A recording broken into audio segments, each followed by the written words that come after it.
بسم اللہ الرحمن الرحیم.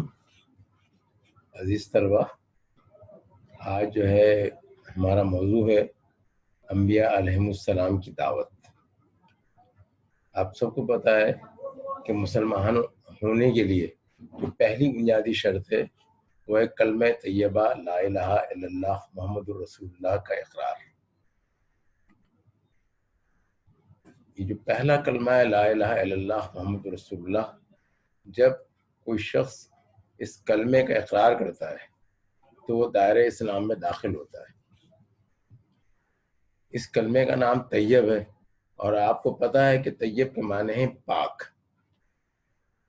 تو ایک شخص جب کلمہ پڑھتا ہے اور اسلام کے دائرے میں داخل ہوتا ہے تو پہلے وہ ناپاک تھا، اب وہ پاک ہو جاتا ہے. پہلے وہ اللہ تعالیٰ کی رضا اور خوشنودی کا حقدار نہیں تھا بلکہ مقبوض تھا، لیکن اب وہ اللہ تعالیٰ کی رضا کا مستحق قرار پاتا ہے. پہلے وہ جہنم کے راستے پر گامزن تھا، لیکن اس کلمہ طیب کو پڑھنے کے نتیجے میں، اس کا اقرار کرنے کے نتیجے میں وہ جنت کا حقدار ٹھہرایا جاتا ہے. تو آخر یہ کلمہ ہے کیا، اور اس میں ایسی کیا بات ہے کہ اس کا اقرار ایک شخص کو ناپاک سے پاک، اللہ تعالیٰ کی رحمت سے نزدیک اور اس کی جنت کا حقدار بنا دیتی ہے. تو ہم اس کلمے کو آج سمجھنے کی کوشش کرتے ہیں. کلمہ طیب لا الہ الا اللہ محمد رسول اللہ، آپ دیکھیں گے کہ اس کے دو حصے بآسانی کیے جا سکتے ہیں. ایک حصہ اس کا ہے لا الہ الا اللہ، اور دوسرا حصہ ہے محمد الرسول اللہ. پہلے حصے کو کلمہ توحید کہا جاتا ہے اور دوسرے حصے کو محمد الرسول اللہ، جسے کلمہ رسالت کہا جاتا ہے. یعنی کلمہ طیبہ جو ہے دو حصوں پر مشتمل ہے، کلمہ توحید اور کلمہ رسالت. جتنے بھی انبیاء علیہ السلام اس دنیا میں تشریف لائے، ان سب کا جو مشترکہ کلمہ تھا وہ تھا لا الہ الا اللہ. آج ہم صرف لا الہ الا اللہ کو جاننے کی کوشش کریں گے، اور اس کے بعد جو اگلی کلاس ہوگی اس میں ہم کلمہ رسالت یعنی محمد رسول اللہ اور حضور اکرم صلی اللہ علیہ وسلم کی ختم نبوت کی اہمیت کو ہم پڑھنے کی کوشش کریں گے. تو یہ تمام انبیاء کا جو مشترکہ کلمہ رہا ہے لا الہ الا اللہ، اور جتنے رسول آئے ہیں تو جو رسول آتے رہے ہیں اس کلمے کے ساتھ ان کے نام کا اضافہ ہوتا رہا ہے. مثلا حضرت ابراہیم علیہ السلام نے کلمہ یہی پیش کیا، لیکن اس کلمے کے ساتھ اضافہ ہو گیا تھا لا الہ الا اللہ ابراہیم خلیل اللہ. حضرت موسیٰ علیہ السلام نے جب اس کلمے کو پیش کیا تو لا الہ الا اللہ موسیٰ کلیم اللہ. اور جب حضرت عیسیٰ علیہ السلام نے یہ کلمہ پیش کیا تو لا الہ الا اللہ عیسیٰ روح اللہ. لیکن خاتم النبیین حضور اکرم صلی اللہ علیہ وسلم جب دنیا میں تشریف لائے تو اس کلمے کے ساتھ پھر اضافہ ہوا لا الہ الا اللہ محمد الرسول اللہ. تو آج ہم لا الہ الا اللہ جو تمام انبیاء کا مشترکہ کلمہ ہے اس کو ہم سمجھنے کی کوشش کر رہے ہیں. محمد رسول اللہ پہ انشاءاللہ ہم آئندہ کلاس میں بات کریں گے. تو یہ لا الہ الا اللہ کیا ہے جس کی دعوت تمام انبیاء علیہ السلام دیتے رہے ہیں. تو آپ دیکھیں گے کہ لا الہ الا اللہ کو بھی ہم دو حصوں میں تقسیم کر سکتے ہیں. پہلا حصہ ہے لا الہ اور دوسرا حصہ ہے الا اللہ. لا کے معنی ہے نہیں اور الہ کے معنی ہے معبود. اللہ کے معنی ہے سوائے، اور اللہ تعالیٰ کا اسم ذات نام ہے.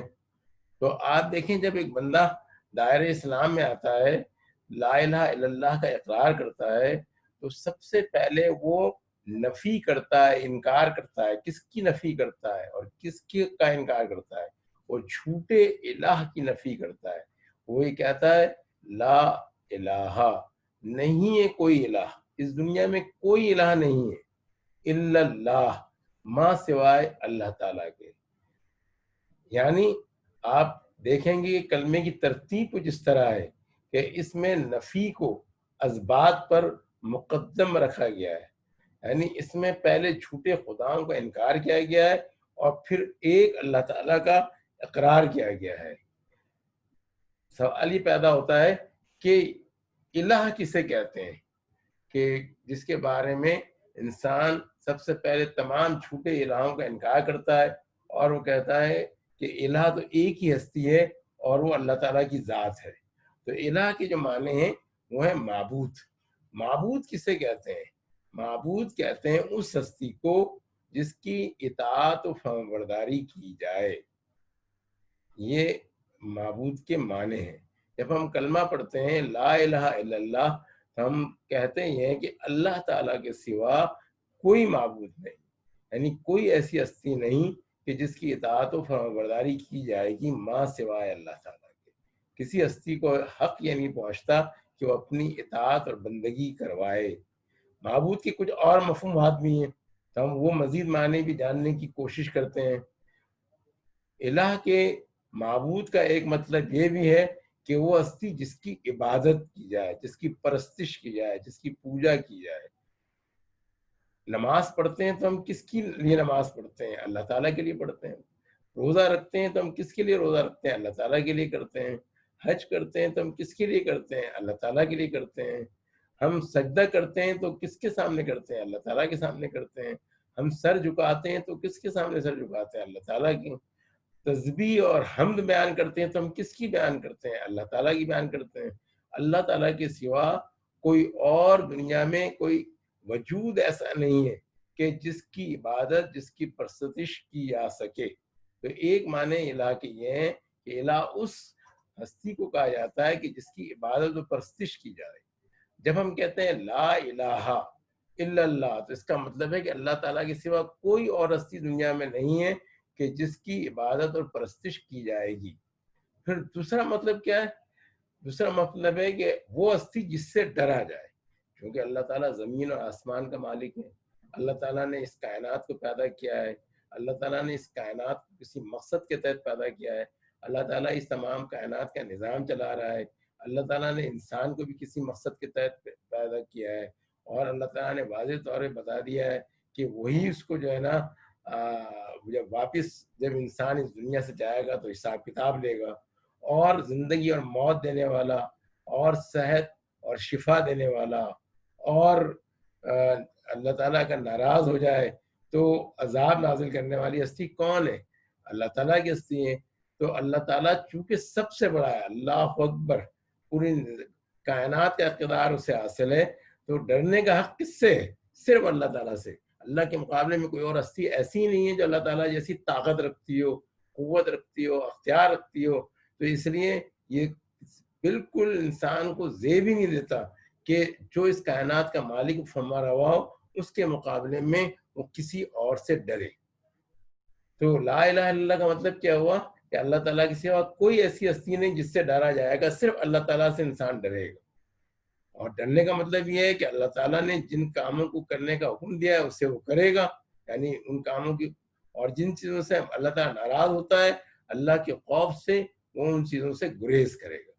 پھر تیسرے معنی الہ کے یہ ہے کہ وہ ہستی جس سے شدید محبت کی جائے، یعنی اللہ تعالیٰ جو ہمیں رزق دیتا ہے، اللہ تعالیٰ جو آسمان سے جو ہے بارش برساتا ہے، اللہ تعالیٰ جس نے دریاؤں کو رواں دواں کیا ہے، اللہ تعالیٰ اس بنجر زمین میں جو ہے آپ کے اس سوکھی زمین میں جب وہ بارش برساتا ہے تو اس زمین پر سبزہ اگانے والا، کھیتیاں لہلانے والا کون ہے؟ اللہ تعالیٰ کی ذات ہے۔ اور یہ طرح طرح کے پھل اور سبزیاں یہ اللہ تعالیٰ کا انعام ہے۔ تو اللہ تعالیٰ کے پر بے شمار احسانات ہیں، تو اس لیے کس سے محبت ہونی چاہیے؟ محبت کا حق اللہ تعالیٰ سے ہی ہونی چاہیے، کیونکہ اس کے احسانات ہی ہم پر اتنے زیادہ ہیں۔ اللہ تعالیٰ کے سوا کوئی ہستی ایسی نہیں ہے، نہ اسے یہ حق حاصل ہے کہ جس سے ہم محبت کریں، اور محبت کا تقاضا یہ ہے کہ اللہ تعالیٰ نے ہم سے جن چیزوں کے مطالبات کیے ہیں ان مطالبات کو ہم پورا کریں۔ تو لا الہ الا اللہ کا مطلب یہ ہے کہ اللہ تعالیٰ کے سوا کوئی ایسی ہستی نہیں جس سے محبت کی جائے گی۔ اور پھر آخری مفہوم الہ کا یہ ہے کہ کون سی چیز حلال ہے اور کون سی چیز حرام، اس کا مطلب یہ کون طے کرے گا؟ تو یہ اختیار صرف اللہ تعالیٰ کے پاس ہے۔ اللہ تعالیٰ کے سوا کسی کو یہ اختیار حاصل نہیں ہے کہ وہ کسی چیز کو حرام کر سکے اور کسی چیز کو حلال کر سکے. تو انسان کے لیے حلال ہر وہ چیز ہے جس کو اللہ تعالیٰ نے حلال قرار دیا ہے، اور ہر وہ چیز حرام ہے جس کو اللہ تعالیٰ نے حرام قرار دیا ہے.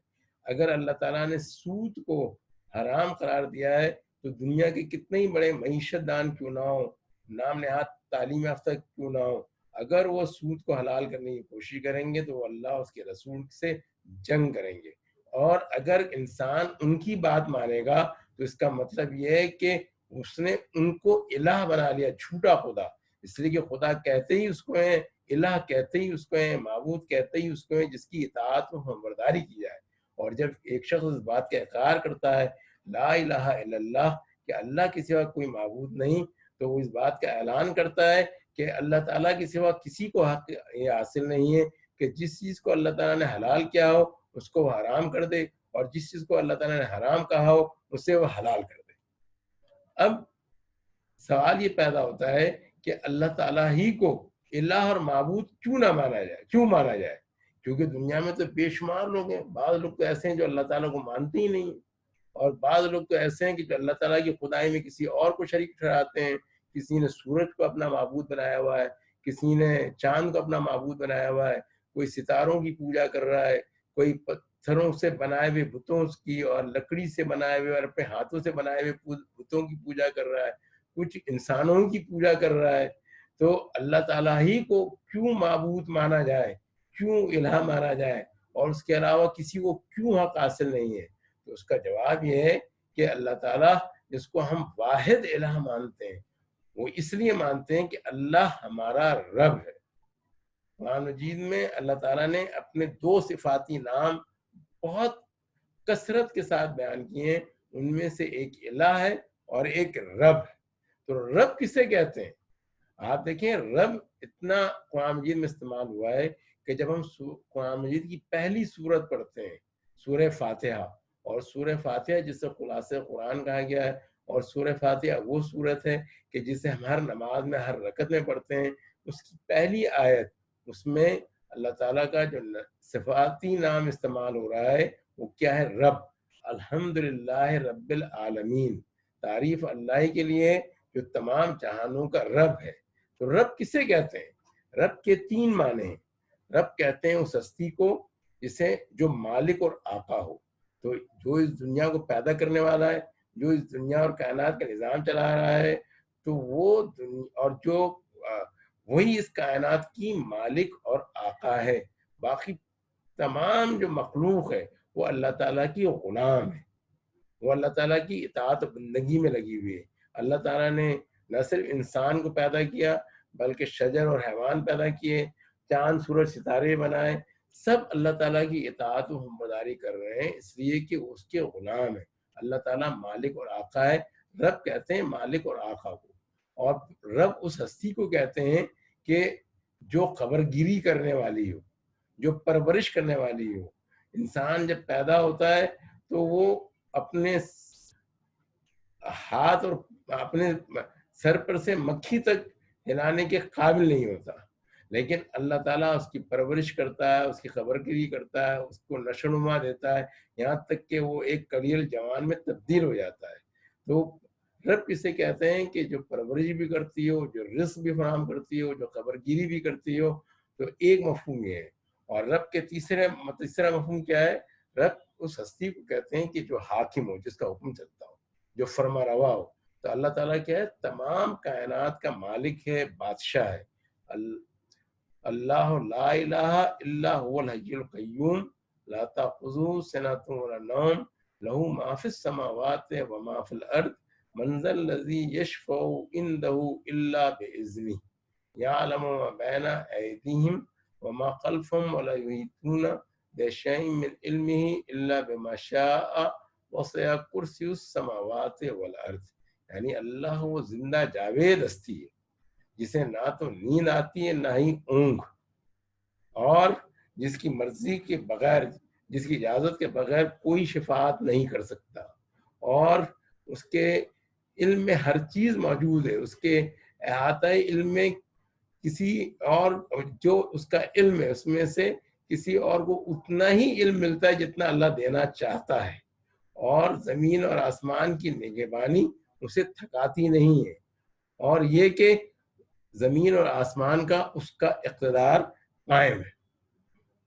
تو اللہ تعالیٰ ان تمام معنوں میں اس کائنات کا رب ہے، چونکہ وہ اس تمام کائنات کا پیدا کرنے والا ہے، اس تمام کائنات کا مالک اور آقا ہے، پوری کائنات کی نگہبانی کر رہا ہے، اس پوری کائنات کا واحد منتظم ہے۔ سورج، چاند، ستارے، سیارے اسی کے حکم پر رواں دواں ہیں، ہوائیں اسی کے حکم سے چلتی ہیں، بادل اسی کے حکم سے بارش برساتے ہیں، دریا اسی کے حکم سے رواں ہوتے ہیں۔ تو جس رب کا کہ یہ کمالات ہوں اور یہ صفات ہوں، تو پھر اسی کا یہ حق ہے کہ اس کو واحد الہ معبود تسلیم کیا جائے، اس کے آگے سر جھکایا جائے، اس کی فرمانبرداری کی جائے، اس کی اطاعت کی جائے، اس کی بندگی کی جائے، اس سے ڈرا جائے، اس کی ناراضگی سے ڈرا جائے، اس کی رضا کے لیے اور خوشنودی کے لیے جدوجہد کی جائے، اس کے حلال کو حلال اور اس کے حرام کیے ہوئے کو حرام تسلیم کیا جائے۔ تو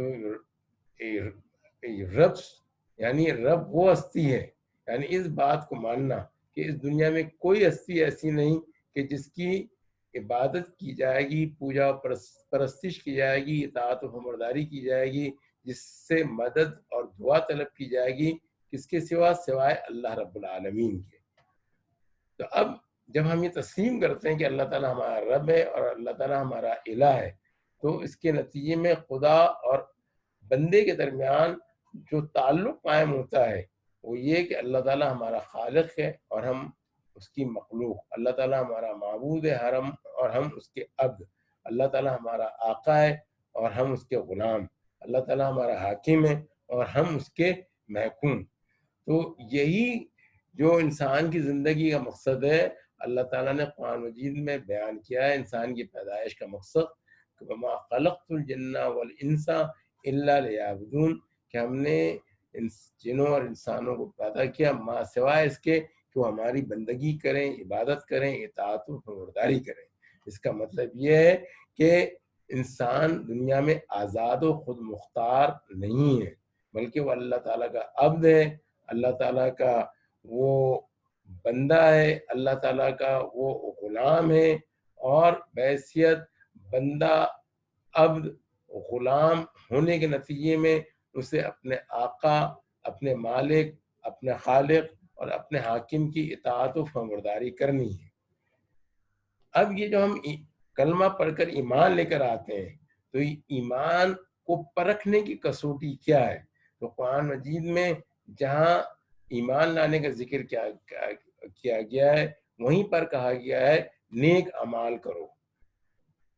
تو نیک اعمال، عمل صالح اور ایمان کے درمیان جو تعلق ہے وہ ایسا ہی ہے جیسا بیج اور پودے کے درمیان ہوتا ہے۔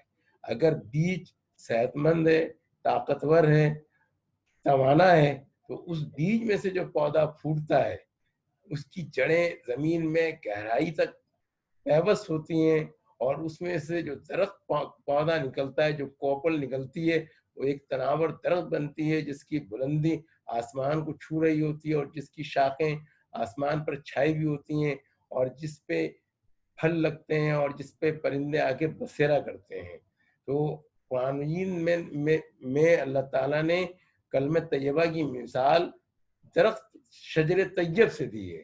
اللہ تعالیٰ فرماتے ہیں الم تر کیف ضرب اللہ مثلا کلمۃ طیبۃ کشجرۃ طیبۃ اصلها ثابت وفرعها فی السماء تؤتی اکلها کل حین بإذن ربها ویضرب اللہ الامثال للناس لعلهم یتذکرون۔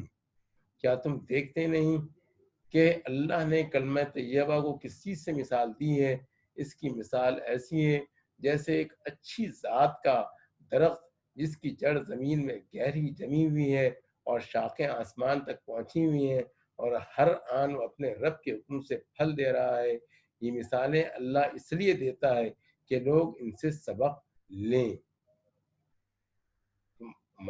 شجر طیب جو ہے وہ اپنے رب کے حکم سے پھل دے رہا ہوتا ہے، یعنی مومن جو ہے اس سے خیر ہی برآمد ہو رہا ہوتا ہے۔ تو اللہ تعالیٰ نے کلمہ طیبہ کی مثال کس سے دی ہے؟ شجر طیب سے دیے. اور اس کے مقابلے میں اور اس کے اس حوالے سے پھر اللہ تعالیٰ سورہ بینہ میں فرماتے ہیں کہ جو ایمان لے کے آتے ہیں، ایمان کی کسوٹی عمل صالح ہے، تو ایمان اور عمل صالح کرنے والوں کا انعام کیا ہے، ان کی جزا کیا ہے. تو سورہ بینہ میں اللہ تعالیٰ فرماتے ہیں ان الذین آمنوا وعملوا الصالحات اولئک هم خیر البریہ جزاؤہم عند ربہم جنات عدن تجری من تحتها الانہار خالدین فیہا ابدا رضی اللہ عنہم ورضوا عنہ ذالک لمن خشی ربہ. جو لوگ ایمان لے آئے اور جنہوں نے نیک عمل کیے وہ یقیناً بہترین خلائق ہیں، بہترین مخلوق ہیں. ان کی جزا ان کے رب کے یہاں دائمی قیام کی جنت ہے، ایسی جنتیں جہاں وہ ہمیشہ رہیں گے، جن کے نیچے نہریں بہہ رہی ہوں گی، ان میں ہمیشہ ہمیشہ رہیں گے. اللہ ان سے راضی ہوا اور وہ اللہ سے راضی ہوئے. یہ کچھ ہے اس شخص کے لیے جس نے اپنے رب کا خوف کیا. اس کے مقابلے میں کلمہ خبیثہ کیا ہے؟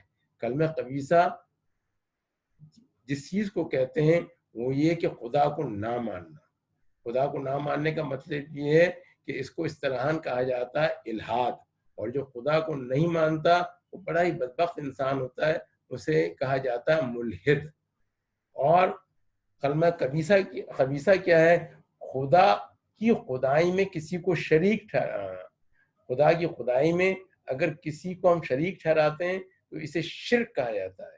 اور جو شریک ٹھہراتا ہے وہ کرتا ہے وہ مشرک کہلاتا ہے. اللہ تعالیٰ وحدہ لا شریک ہے. اللہ تعالیٰ تنہا اس کائنات کا خالق، مالک، آقا، فرمانروا اور بادشاہ ہے.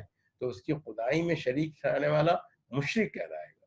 اور پھر تیسری چیز کلمہ خبیثہ میں جو آتی ہے کہ خدا کے احکامات کی پابندی نہ کرنا، اپنے آپ کو آزاد و خود مختار سمجھنا.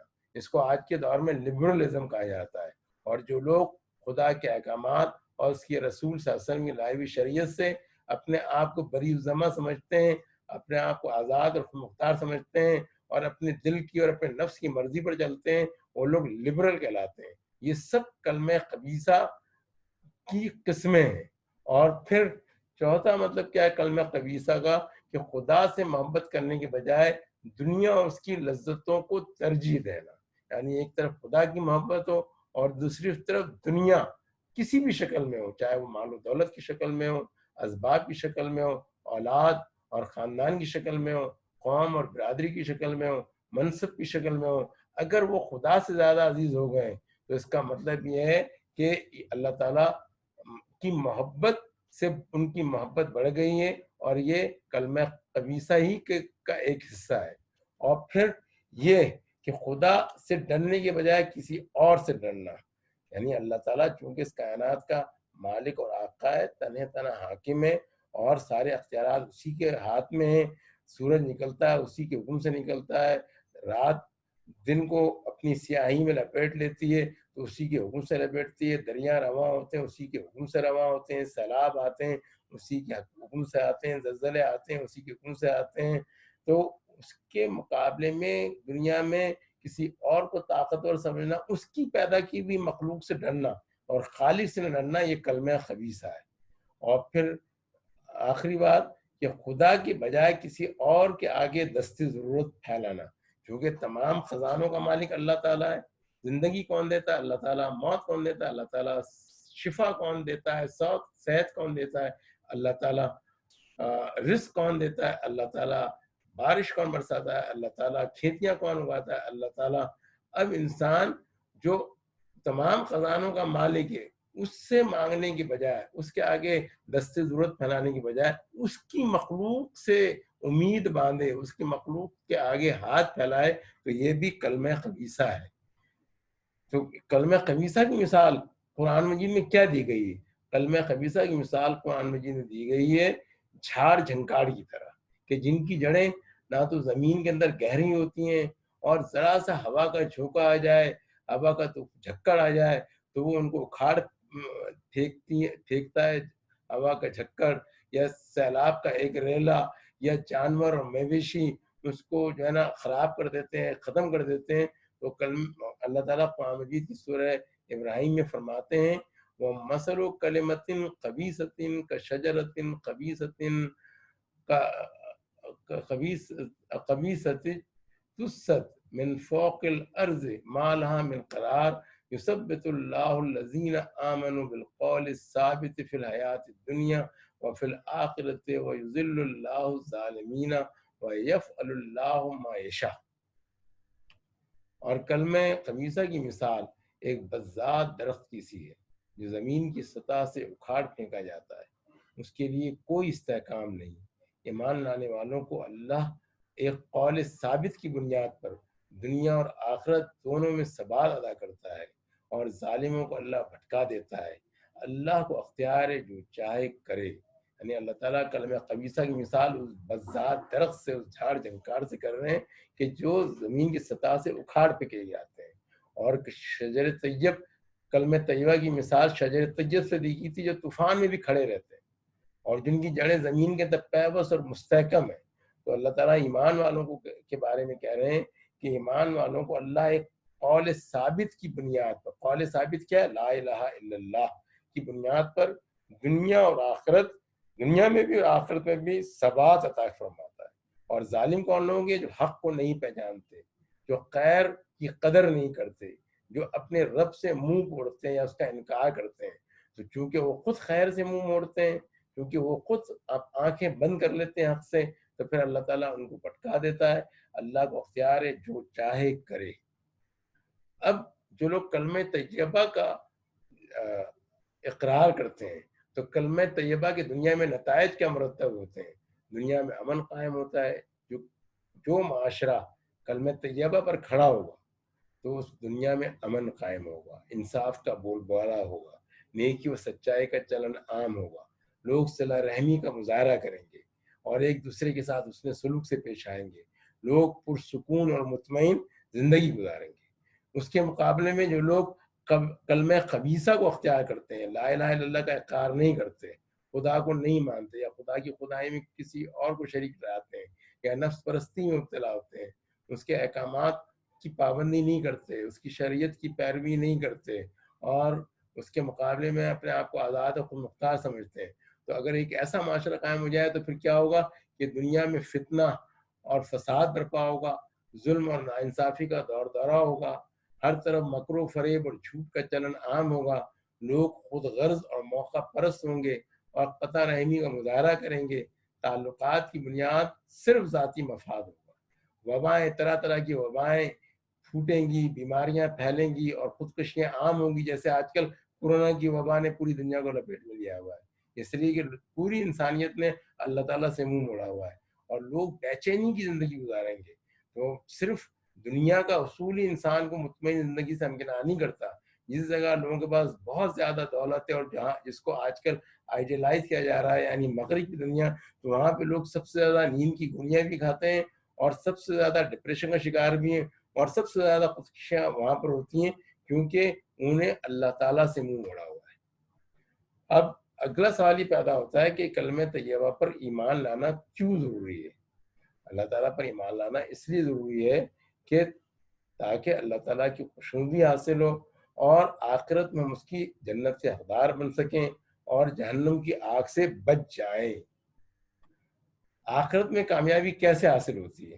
آپ کو پتہ ہے کہ ہر مومن کا یہ عقیدہ ہے، جو اللہ تعالیٰ کو مانتا ہے تو اس کے اللہ تعالیٰ کو ماننے کے نتیجے میں یہ خود بخود عقیدہ توحید میں بات شامل ہے کہ اللہ تعالیٰ نے انسان کو عبد بنا کے پیدا کیا ہے، کسی مقصد کے لیے پیدا کیا ہے، ایک عارضی مدت کے لیے دنیا میں بھیجا ہے، اور یہ زندگی عارضی زندگی ہے، مستقل نہیں ہے، اور مرنے کے بعد ایسا نہیں ہے کہ انسان مٹی میں مل کر مٹی کا ذرہ بن جائے گا، بلکہ ایک دن آئے گا کہ حضرت اسرافیل علیہ السلام سور پھونکیں گے، کائنات تباہ ہو جائے گی، اور پھر دوبارہ جب وہ سور پھونکیں گے تو حضرت آدم علیہ السلام سے لے کر قیامت تک جتنے لوگ اس دنیا میں پیدا کیے گئے ان سب کو اٹھایا جائے گا اور ان سب کا حساب کتاب ہوگا، اور جن لوگوں نے اللہ تعالیٰ کی بندگی اور اطاعت میں زندگی گزاری ہوگی وہ جنت میں داخل کیے جائیں گے، جہاں پہ وہ دل پسند عیش میں ہوں گے، اور جنہوں نے خدا کو بھلا دیا ہوگا یا منہ موڑا ہوگا یا انکار کیا ہوگا یا اس کے دین پہ عمل نہ کیا ہوگا تو وہ لوگ جہنم میں ڈالے جائیں گے۔ تو آخرت میں اور وہ آخرت ہمیشہ کے لیے، وہاں پہ کبھی موت نہیں آئے گی. تو عقل مند انسان وہ ہے کہ جو اس آخرت کی تیاری کرے. تو آخرت میں کامیابی کیسے حاصل ہو؟ حضور اکرم صلی اللہ علیہ وسلم کا ارشاد ہے الدنیا مزرعۃ الآخرہ، دنیا آخرت کی کھیتی ہے. دنیا آخرت کی کھیتی کا کیا مطلب ہے؟ کھیت میں کسان کیا کرتا ہے؟ کھیت میں کسان محنت کرتا ہے، ہل چلاتا ہے، گرمی ہو سردی ہو، حبس ہو برسات ہو، رات ہو دن ہو، وہ اپنی زمین کی دیکھ بھال کرتا ہے، اس میں وہ بیج بوتا ہے، اور پھر بیج سے جو پودے اگتے ہیں ان کو وہ ان کی حفاظت کرتا ہے. اس کے نتیجے میں کیا ہوتا ہے کہ اسے غلے کی شکل میں، اناج کی شکل میں، میووں کی شکل میں اس کا بدلہ ملتا ہے. تو دنیا کے بارے میں اللہ تعالیٰ نے کہا ہے کہ دنیا جو ہے نا آخرت کی کھیتی ہے. یہاں پہ اگر ہم نیکی کے بیج بوئیں گے، عمل صالح کے ہم جو ہے طریقے اختیار کریں گے، تو آخرت میں ہمیں جو اس کا پھل ملے گا وہ ہمیں جنت کی شکل میں ملے گا. لیکن اگر ہم نے یہاں پہ کیکر کے اور ببول کے ہم نے اگر بیج بوئیں گے تو آخرت میں ہمیں جہنم کی شکل میں کانٹے ہی نصیب ہوں گے. تو الدنیا مزرعۃ الآخرہ. تو یہ آج کا سبق تھا کہ جس میں تمام انبیاء علیہ السلام نے صرف جس طرف بلایا وہ تک کلمہ لا الہ الا اللہ. کلمہ لا الہ الا اللہ کا مطلب یہ ہے کہ صرف اللہ تعالیٰ کی بندگی کرنی ہے، سب اللہ تعالیٰ کی اطاعت کرنی ہے، صرف اللہ تعالیٰ کی جو ہے فرمانبرداری کو اختیار کرنا ہے. یہی پیغام تھا انبیاء علیہ السلام کا تھا. اللہ تعالیٰ قرآن مجید میں فرماتے ہیں یا ایھا الناس اعبدوا ربکم الذی خلقکم والذین من قبلکم لعلکم تتقون. اے انسانوں اللہ تعالیٰ کی بندگی اختیار کرو جس طرح کے پچھلے لوگوں نے بندگی اختیار کی تھی، امید ہے کہ تم بچ سکو. اسی طرح سورہ بینہ میں اللہ تعالیٰ فرماتے ہیں وما امروا الا لیعبدوا اللہ مخلصین لہ الدین حنفاء ویقیموا الصلاۃ ویؤتوا الزکاۃ وذلک الدین القیمہ. اور تمہیں اس کے علاوہ کوئی حکم نہیں دیا گیا ہے کہ میری اطاعت و فرمانبرداری کا اختیار کرو، نماز کو قائم کرو، زکوٰۃ ادا کرو. اور یہی دین قیم ہے، یہی سچا دین ہے، قائم رہنے والا دین ہے. اب انشاءاللہ تعالیٰ ہم اگلی جو کلاس ہے اس میں کلمے کا دوسرا حصہ محمد الرسول اللہ جو کہ بہت ہی اہم حصہ ہے اس کو ہم پڑھیں گے. تو آپ اگلی کلاس تک کچھ کام دیا جا رہا ہے آپ کو ان سوالات کے جوابات اس پریزنٹیشن کی روشنی میں اور اس لیکچر کی روشنی میں آپ نے تحریر کرنے ہیں. یہ پریزنٹیشن گوگل کلاس روم پر اپلوڈ کی جائے گی. سوالات یہ ہیں لفظ طیب اور کلمہ طیب کے معنی تحریر کیجیے. کلمہ طیب کے کتنے ارکان ہیں، ارکان کے نام تحریر کیجیے. تمام انبیاء علیہ السلام کا مشترکہ کلمہ کیا ہے، الہ کے کیا معنی ہیں، کلمہ طیبہ اور کلمہ خبیثہ کی مثال قرآن میں کس چیز کے ذریعے دی گئی ہے، ایمان کی کسوٹی کیا ہے، آخرت میں کون لوگ کامیاب ہوں گے. امید ہے کہ آپ اس لیکچر کو غور سے سنیں گے اور یہ کام کیا گیا ہے اس کو بر وقت کریں گے.